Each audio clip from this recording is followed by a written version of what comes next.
você, pois o meu poder se aperfeiçoa na fraqueza. Portanto, eu me gloriarei ainda mais alegremente em minhas fraquezas, para que o poder de Cristo repouse em mim. Por isso, por amor de Cristo, regozijo-me nas fraquezas, nos insultos, nas necessidades, nas perseguições, nas angústias, pois, quando sou fraco, é que sou forte. Todos nós passamos por sofrimentos e tribulações, enfermidades, limitações físicas e intelectuais, deficiência de caráter, problemas de saúde mental. Algumas dessas situações são passageiras, outras duram um certo tempo e cessam, já outras permanecem sem que haja esperança de cessar. A vida cristã não nos isenta dessas situações desagradáveis. O comentarista bíblico Guilherme Nunes esclarece que nesse livro de 2 Coríntios, o apóstolo Paulo procura nos ensinar a calibrar as expectativas na vida cristã, não sendo céticos, achando que não virá nada de bom da parte de Deus, onde os crentes sempre aguardam com expectativa o livramento do Senhor.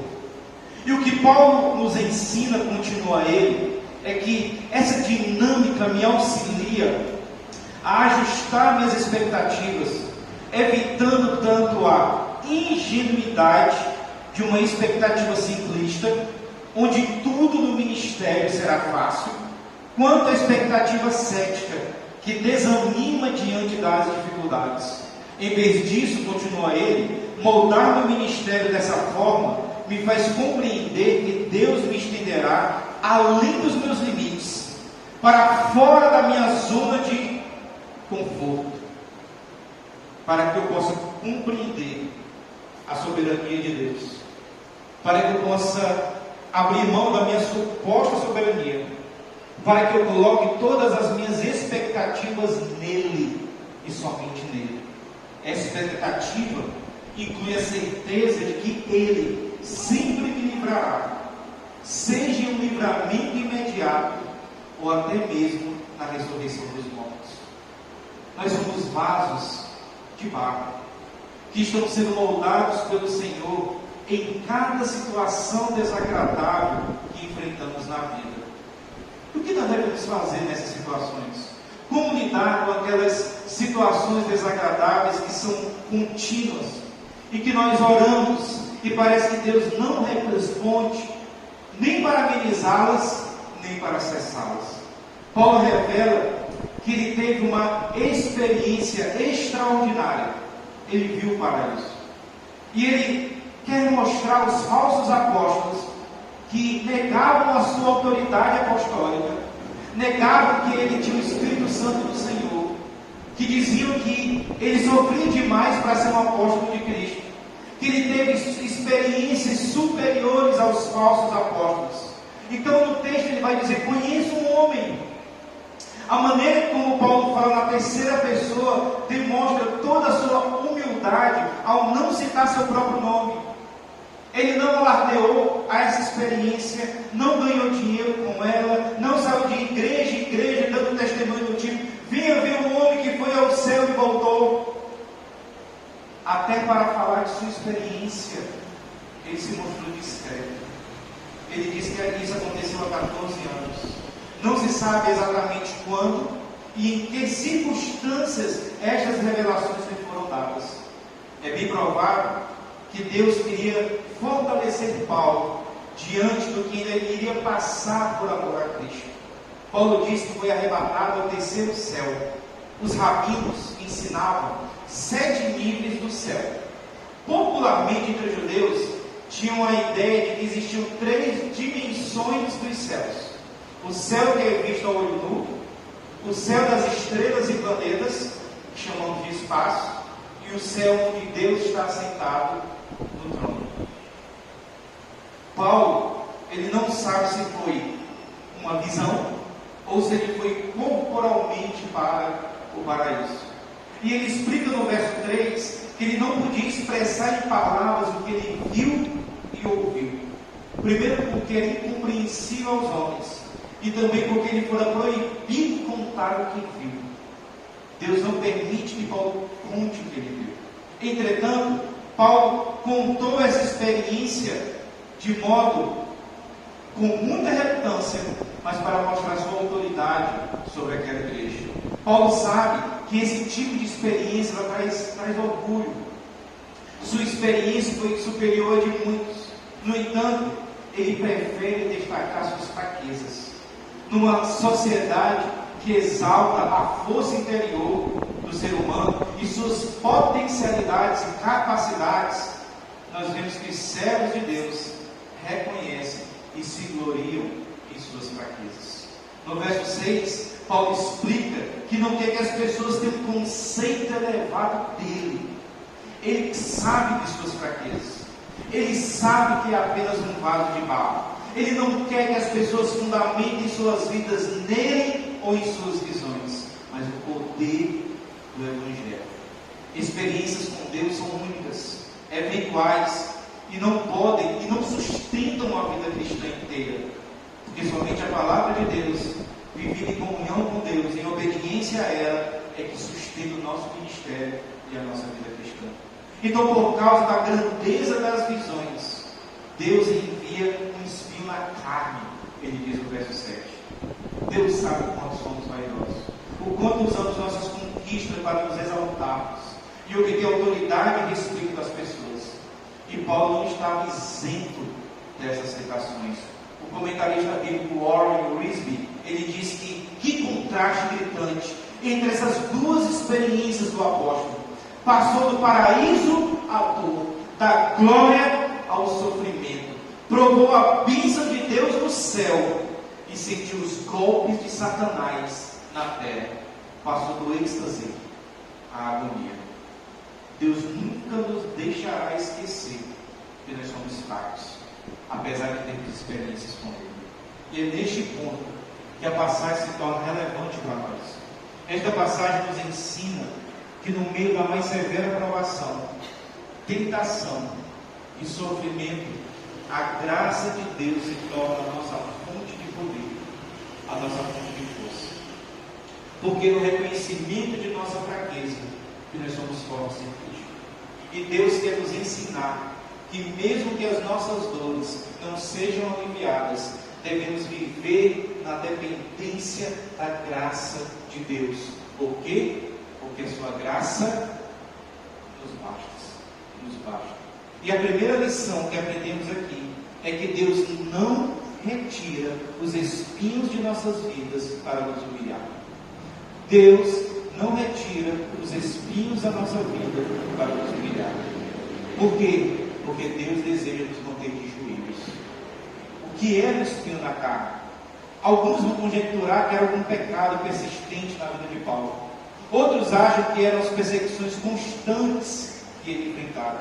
Ainda outros acham que era alguma enfermidade física que Paulo foi acometido em uma das suas viagens missionárias, podendo ser malária, epilepsia ou alguma doença nos olhos, como está em Gálatas capítulo 4, verso 13 e 14. Alguma limitação física, que Paulo diz que ele até agradece os coríntios que não o rejeitavam por causa da sua fraqueza física. A palavra grega para espinho, escólopos, melhor dizendo, pode ser traduzida por estaca. Paulo tinha uma estaca em sua carne, algo que lhe batia. A ideia é que era algo que lhe batia, que pregava, que martelava constantemente. Quando alguém era pregado na cruz, aquele prego ficava se batendo. Era algo que incomodava o tempo todo o apóstolo Paulo. Queridos irmãos, Deus nos envia situações desagradáveis para nos tornar pessoas mais humildes. Relacionamentos difíceis, um temperamento difícil, uma limitação física ou intelectual, dificuldades financeiras persistentes, questões emocionais complexas, enfim, tudo é usado por Deus para nos humilhar, para nos tornar pessoas mais humildes, para nos lembrar constantemente que nós precisamos viver em total dependência de Deus. Existem pessoas que o amor de Deus é demonstrado por meio de espinhos desagradáveis, que deixarão a pessoa o tempo todo prostrado diante dele. Pessoas que sabem que o único recurso que tem é a oração constante, persistente e paciente, que as deixarão perto de Deus para sempre. Sobre isso escreveu o teólogo J. Packer. Ele diz o seguinte: se eu passar 40 anos orando a Deus e não tiver nenhuma resposta, já terá valido a pena, pois passei 40 anos em comunhão com Deus, na dependência dele. Mais importante do que ter nossas orações respondidas é saber que Deus nos ouve. Já é uma bênção ser ouvido por Deus. E ainda, mais importante do que ter nossas orações ouvidas por Deus, é permanecer junto aos seus pés, em constante lágrimas e adoração, pelos espinhos que Ele não permite que sejam retirados de nossa vida. Becker quer dizer que ainda que Deus não responda às nossas orações como queremos, experimentaremos uma comunhão profunda com Deus em nossa boca. Orar já é uma bênção para nós. Não pare de orar. Quanto mais forte o espinho da provação, do sofrimento, da tentação e da dor martelar forte em seu corpo, na sua alma, na sua mente, martele 2 vezes, 3 vezes mais nas portas dos céus, clamando pela graça de Deus. Porque isso que Ele faz, os espinhos nos deixam de joelhos. Ele diz então que foi enviado um mensageiro de Satanás. Jó capítulo 1 e 2 nos deixa bem claro que Satanás ele não pode agir, não pode tocar no servo de Deus sem a permissão do próprio Deus. Deus mantém Satanás ainda livre para cumprir seus propósitos. E um deles é disciplinar, provar os seus filhos amados. Deus usa Satanás para os seus santos propósitos. E tudo que acontece no mundo, inclusive as ações demoníacas, estão debaixo do controle soberano de Deus. E de alguma forma, Satanás, por meio desse espinho, esbofeteava Paulo constantemente. Era algo, meus irmãos, extremamente penoso e doloroso. O texto diz que Paulo rogou 3 vezes, mas Deus não respondeu como ele queria. Verso 8: 3 vezes roguei ao Senhor que o tirasse de mim. A 3 vezes aí significa insistência. Aqui temos a segunda lição para nós, meus irmãos. Deus nem sempre responderá às nossas orações. Deus nem sempre responderá às nossas orações. Deus muitas vezes não responderá às nossas orações como queremos. Talvez você esteja orando para que Deus afaste de sua vida determinada pessoa que você não consegue conviver com ela. Talvez você esteja orando para que o seu cônjuge seja melhor, para que você consiga conviver melhor com ele. Talvez você esteja orando por uma doença que te atormenta, seja ela física, uma doença crônica, um câncer, uma limitação física. Talvez você esteja orando por uma cura emocional, uma mente que falha, um coração inconstante, batalhas com pensamentos intrusivos, por vezes mortos, sentimentos de amargura, impulsividade. Talvez você esteja orando para casar, ter filhos ou ter um lar, para chamar de seu. Talvez você esteja orando por um patrão melhor no seu trabalho, ou um emprego melhor. Talvez você esteja orando para que Deus retire uma determinada tentação na sua vida. Lembre-se de uma coisa: não é errado orar para que Deus retire os espinhos de sua vida. Jesus orou, Paulo orou. Porém, será que não está na hora de você orar a Deus, pedindo que Ele te capacite a conviver com este espinho na carne? Será que não é hora de aceitar que Deus escolheu o caminho da dor, para que você experimente do seu poder e do seu amor em sua vida? Será que Ele não quer nos ensinar que Sua presença nos é suficiente? A vida depois da queda, meus irmãos, é uma vida de dores. Temos orado, mas as pessoas continuam morrendo. As pessoas próximas a nós continuam morrendo. Temos orado e Deus não cura, ou não traz o alívio que desejamos. Por que isso? É falta de fé? Creio que não. Penso que Deus deseja que amadureçamos em nossa fé. Dizer para uma pessoa que vai dar certo, ou declarar que essa pessoa está curada em nome de Jesus, é uma garantia que você não pode dar. Na verdade, podemos estar criando nas pessoas uma falsa expectativa, afirmar algo que a Bíblia nunca afirma categoricamente. Deus cura, mas nem sempre. Deus alivia, mas nem sempre. E se a pessoa não for curada? Não deu certo? As promessas falharam? A questão é que Paulo aprendeu que muitas vezes Deus prefere seguir por caminhos que nós não entendemos. James Hastings está correto quando diz que não devemos orar por vida fácil. Devemos orar para sermos homens e mulheres capacitados pela graça para enfrentarmos a vida de uma forma que glorifique a Deus. Eu vou repetir o que ele disse. Não devemos orar por vida fácil. Devemos orar para sermos homens e mulheres capacitados pela graça para enfrentarmos a vida de uma forma que glorifique a Deus. Sabe por quê, meus irmãos?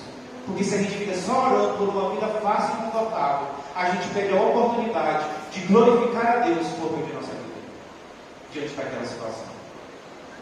E as pessoas não vão conseguir enxergar a diferença que o Evangelho faz na vida de um crente que passa por situações desconfortáveis e desagradáveis.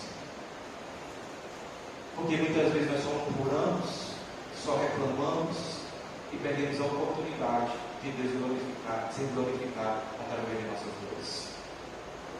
E quando alguém pedir oração por algo, diga: vou orar pela sua restauração, mas também vou orar para que Deus te dê forças para suportar o sofrimento, te dê forças quando você se sente fraco. Agora, irmãos, é importante que eu diga algo sobre a oração e os recursos naturais e ordinários que Deus nos disponibiliza. A oração, meus irmãos, é o abrigo para a alma. Ele é um consolo nas dores, mas ela não anula o sofrimento. Ter fé e orar não significa que Deus sempre responderá milagrosamente. Irmãos, eu sempre sofri com questões mentais que nunca compreendi a razão. Hoje, após eu buscar um psiquiatra, descobri alguns transtornos, como TOC e TDAH. Ele ainda pode descobrir outros, eu não duvido. Né? E aí eu liguei para minha mãe para contar. Ela falou assim: eu sempre sou bem pequeno. Tu sempre foi estranho e esquisito. Eu disse: uau, obrigado, mamãe. Ela levou sempre na brincadeira. Meus irmãos, eu sofri muito porque eu sempre achei que Deus cura essas coisas. E Ele pode curar. Eu não queria ser estranho, mas não conseguia não ser estranho. Tá? Foi os irmãos na igreja que eu me converti, que se aproximavam de mim, que me chamavam para evangelizar. Eu ia com muita vergonha, mas eu amava tanto a Deus que eu nunca dizia não. Tinha a ver com o meu problema também, né? Eu nunca dizia não na igreja. Vamos, Edson, vamos, Edson, vamos, faz isso, eu faço. Eu nunca dizia não. Tá? E eles foram me ajudando a lidar com isso. Mas o que eu quero dizer, meus irmãos, é que Deus providenciou esses profissionais, psicólogos, psiquiatras, para nos ajudar em nossas limitações e fraquezas. Porque nós carregamos em nosso corpo, em nossa alma, em nossa mente, a herança maldita do pecado original de Adão. Nosso cérebro, nossos pensamentos, nosso corpo e nossos sentimentos não funcionam como deveriam funcionar. Por isso existem doenças físicas, por isso que existem transtornos mentais, por isso que existem problemas emocionais, e médicos, psicólogos, psiquiatras, medicação, pode ser um instrumento de Deus para a sua vida, como está sendo para a minha. E nós precisamos parar de espiritualizar tudo e buscar ajuda. Como eu já vi pessoas dizendo, eu não aceito isso, eu declaro em nome de Jesus que eu vou ser curado, e nunca foi. E aí as famílias sofrem, por quê? Porque a pessoa não entende que Deus também usa instrumentos ordinários para nos curar e para responder às nossas orações.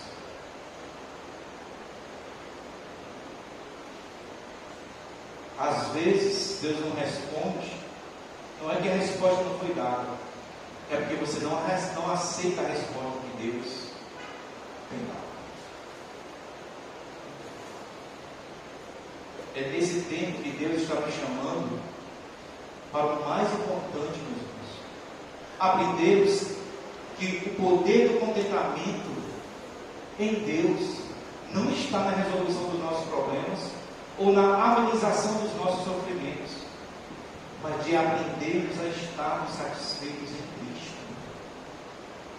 Talvez Deus queira que você aprenda a suportar tudo no poder dele, não tirando o que te desperta todos os dias. E aqui nós entramos na terceira lição. O poder de Deus se aperfeiçoa em nossas fraquezas. Paulo orou 3 vezes. Deus não respondeu a oração como ele queria. Porém, ele disse no verso 9. Ou Deus, melhor dizendo, disse para ele no verso 9. Minha graça é suficiente para você, pois o meu poder se aperfeiçoa na fraqueza. Deus nos ensina que nas nossas fraquezas e limitações é que seu poder se evidencia em nós. Deus muitas vezes não tirará os espinhos de sua vida, mas lhe dará os recursos necessários para suportá-los. Pode ter certeza que Deus nunca te dará uma provação que Ele sabe que você não vai suportar. Por quê? Porque Ele vai te dar os recursos para suportá-lo. Se a provação mais dura vier, Ele te dará graça para suportá-lo. Lutero, ele assim expressou o que Deus estava dizendo para Paulo em outras palavras. Caro Paulo, o que imaginas tu que seja isto? A minha força não pode ser efetiva se não somente em tua fraqueza. Tu precisas ser fraco, Paulo. Tu precisas sofrer, suspirar, ser miserável e fraco, para o teu próprio bem, para que finalmente possas alcançar, com sofrimento e lutas, a vitória, e te possas tornar o grande apóstolo. Se não quiseres ser fraco, então o meu poder não pode operar nada em ti. Se devo ser o teu Cristo e tu, por tua vez, ser o meu apóstolo, então precisas harmonizar tua fraqueza com a minha força, tua insensatez com a minha sabedoria e minha vida com a tua morte. Deus nos fortalece por meio de várias provações e tribulações. Ele vai nos forjando e nos mostrando o quanto a sua graça é suficiente para vivermos. E muitas vezes não será pelo alívio de nossas tribulações que teremos a nossa fé fortalecida, mas através delas. Deus muitas vezes não nos tira as tribulações, mas anda conosco nas tribulações. E é por meio desses espinhos que Ele vai nos preparando para melhor servir na força do seu poder. E eu tenho uma convicção, meus irmãos, que Deus mais inflige dores mais em pessoas que Ele deseja usar mais. Se essas pessoas aceitarem os espinhos em suas vidas e entregarem com gratidão a Ele, ainda que com lágrimas. É através dessas fraquezas que Deus nos mostra que somos humanos. E que toda manifestação de autossuficiência, de acharmos que controlamos todas as coisas, e que nunca experimentamos fraquezas, é ilusão. Em 2 Coríntios, capítulo 1, verso 8 e 9, Olha comigo esse texto. Paulo passou por uma experiência que o levou ao limite do desespero. 2 Coríntios capítulo 1, verso 8 ao 9. Irmãos, não queremos que vocês desconheçam as tribulações que sofremos na província da Ásia, as quais foram muito além, olha o que Paulo diz, foram muito além da nossa capacidade de suportar. Você já passou por situações que você diz, Senhor, eu não consigo, eu não suporto mais isso? Você já passou por isso? Senhor, eu não aguento mais. Paulo passou. Ele continua, a ponto de perdermos a esperança da própria vida. De fato, já tínhamos sobre nós a sentença de morte. Paulo diz, ele não diz quando foi que isso aconteceu. Ele só diz que foi um momento em que pensou, agora eu vou morrer. Mas olha o que o texto diz, para que não confiássemos em nós mesmos, mas em Deus, que ressuscitou os mortos. Paulo foi levado ao limite para não confiar em si mesmo, experimentando sua fraqueza, mas entregando tudo a Deus. Meus irmãos, Deus muitas vezes nos levará ao limite de nossa capacidade, para que diante de nossa fraqueza confiemos unicamente em Deus. Como bem disse Guilherme Nunes, Paulo compreendeu que ao equipá-lo para o seu ministério apostólico, Deus não o transformou num super-homem ou num anjo imune ao perigo e vulnerável ao cansaço ou ao estresse. É por meio das tribulações e fraquezas que Deus também nos torna pessoas mais conscientes de nossas próprias limitações. E como consequência, ao buscarmos nele o poder que opera em nossa fraqueza. Meus irmãos, se nós não nos dobrarmos diante de Deus, por meio da obediência da sua palavra, Deus vai quebrar a nossa dura cerviz, até que vivamos de joelho diante dele. Deus faz isso, Ele joga espinho para nos dobrar. Deus nos leva ao limite para nos colocar de joelhos. Não para você pecar, não para você ceder aos seus desejos e desobedecer, mas para você ficar de joelhos e dizer, Senhor, me carrega, eu preciso de Ti. E a força para enfrentarmos as situações da vida, sofrimento, insultos, perseguições, doenças, perdas, não está em nós, não é uma força interior, mas no poder de Cristo em nós. Este poder que Paulo diz, que ressuscita os mortos, e esse mesmo poder que ressuscitou Jesus, é o mesmo poder que habita em mim e em você, para nos dar força para suportar as nossas fraquezas. Qual é a tua fraqueza? É por meio dela que Cristo te aperfeiçoará. Verso 9, portanto, eu me gloriarei ainda mais alegremente em minhas fraquezas, para que o poder de Cristo repouse em mim. Paulo disse, Senhor, eu entendi. Eu sou um apóstolo. Eu faço milagres. Pessoas se convertem com a minha pregação. Mas eu vou me alegrar não nesses poderes, mas na minha fraqueza. Eu vou me alegrar nos meus sofrimentos físicos, nas minhas fraquezas emocionais e espirituais, nas minhas perseguições, nas minhas enfermidades, nas minhas limitações. E olha que beleza desse texto, para que Cristo repouse em mim. A palavra grega aqui para repousar é para que Cristo arme a sua tenda sobre ele.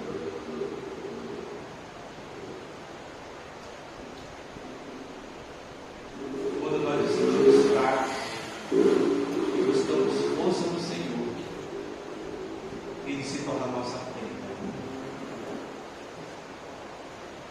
Porque Deus só habita com os fracos.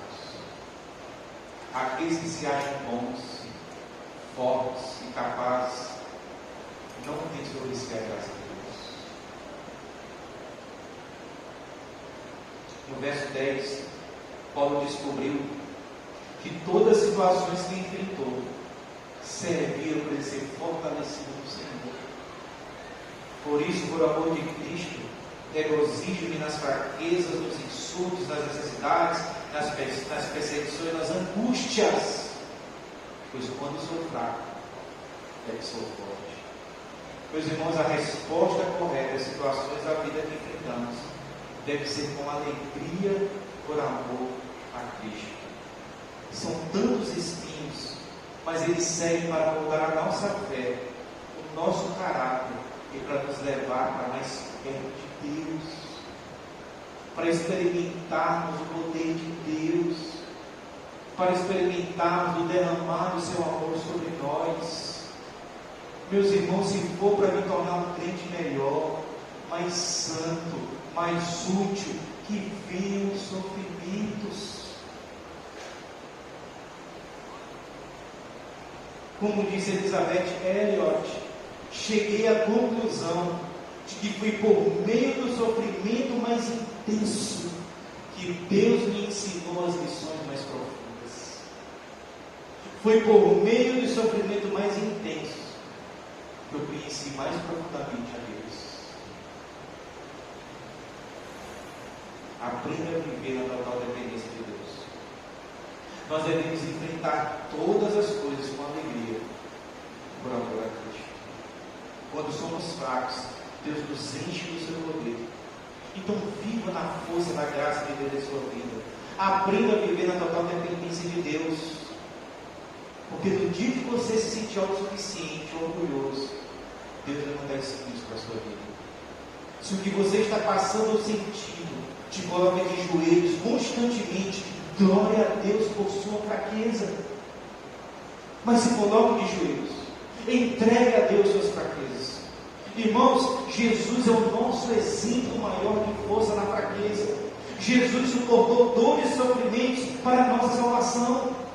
Segundo Hebreus capítulo 5, verso 8 e 9, embora sendo filho, ele aprendeu a obedecer por meio daquilo que sofreu. E uma vez aperfeiçoado, tornou-se a fonte de eterna salvação para todos os que lhe obedecem. Segundo Coríntios 13, verso 4, da mesma forma Paulo diz, pois na verdade fui crucificado em fraqueza, mas vivo pelo poder de Deus. Da mesma forma, somos fracos nele, mas pelo poder de Deus, viveremos com ele para servir vocês. Quanto mais fraco, mais Deus usa para a sua glória. Richard Baxter, pastor puritano, diz: Cristo não me conduz por nenhum aposento mais escuro do que aqueles que ele antes percorreu. Que Deus pede de ti, ele já os percorreu. Jesus não te pede nada pelo qual ele já não tenha passado com mais intensidade, porque os espinhos da carne dele foram maiores do que qualquer espinho que eu e você possamos enfrentar na vida. Elizabeth Elliot ainda diz: trago a Deus minhas tristezas e ele me dá a sua alegria. Trago-lhe minhas perdas e ele me dá seu ganho. Trago-lhe meus pecados e ele me dá sua justiça. Trago-lhe minhas mortes e ele me dá sua vida. Mas a única razão pela qual ele me dá a sua vida é porque ele me deu a sua morte. Seja a melancolia, uma depressão persistente, uma tristeza profunda, seja a dor de abusos do passado, o fracasso, a luta contra o álcool ou qualquer outro vício, a dor de uma perda, surtos, ansiedade, pânico constante, a luta com o filho, com o cônjuge, a insônia, a luta para levantar da cama de manhã, dores físicas, seja o que for, entregue suas fraquezas para Jesus Cristo.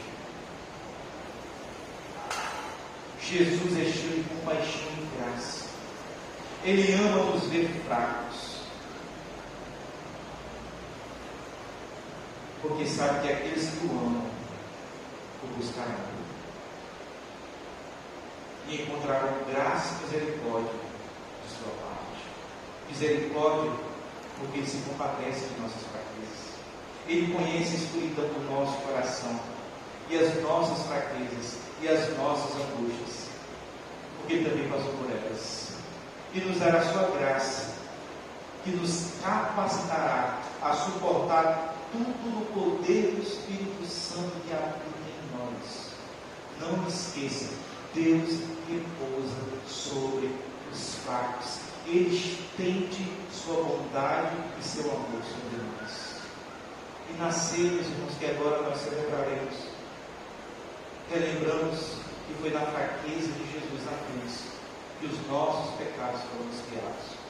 A nossa culpa foi removida. Que nós fomos redimidos pelo seu sangue e fomos adotados como filhos amados que tem um Pai que nos ama e que nos acolhe em nossas fraquezas. Fique em pé e vamos orar. Querido Deus, Tu és a força em nossa fraqueza. Tu és o bálsamo do deserto, a fonte de nossa alma. E agora que celebraremos a ceia do Senhor, somos convidados à mesa, compartilhando o pão e do cálice, que nos lembram que o Senhor ainda salva, sustenta e em quem encontramos vigor e renovação. Na ceia lembramos do Teu amor eterno, Tua graça ilimitada, Tua misericórdia infinita, Teu amor, sofrimento, agonia, Tua cruz e salvação. E recebemos garantia de perdão, adoção e vida eterna. Que ao comermos do pão e bebermos do cálice, nutra a nossa alma, revigora o nosso espírito, até aquele dia quando não teremos mais fome e sede alguma, quando estaremos sentados à mesa com o Senhor Jesus.